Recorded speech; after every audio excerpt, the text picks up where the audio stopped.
front of the Santa Maria del Mar Basilica, which is a perfect example of Catalan Gothic style. The church was built between 1329 and 1383, and the characteristics are very particular, which I'll go into in more detail. To start, as we can see by looking at the facade of this building, there are less windows than other traditional churches.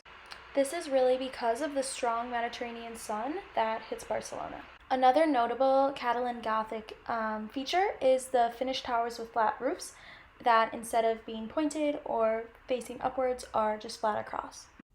The time period of Catalan Gothic began because of the wealth generated by the expansion of the Counts of Barcelona. The peak of the style reached its climax in the 15th century, so Santa Maria del Mar was relatively early on in this style. A unique feature that I found about the Santa Maria del Mar was that it was backed by the common people rather than nobility, which was very uncommon at the time.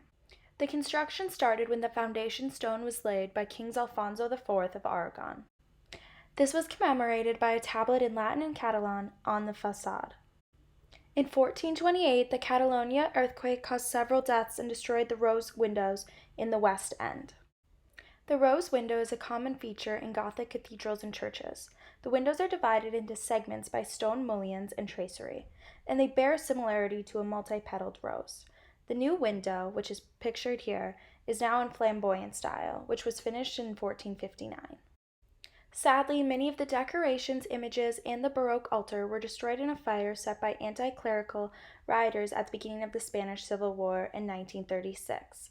The church survived, even though it was on fire for 11 days.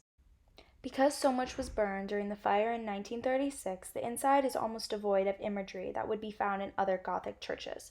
Various stained glass windows, like this shown here, are some of the only things that have survived.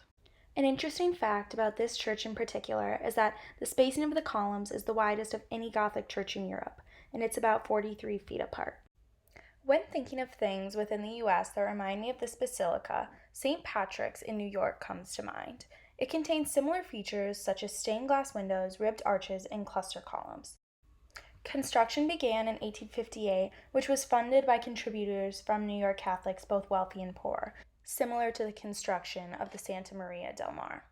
A second monument within the U.S. that reminds me of the basilica is the rose window within the St. John the Divine in New York City. The rose window's design is filled with colorful radiance. Like all classically designed rose windows, and that at the Basilica del Mar, it displays a very definitive geometric design.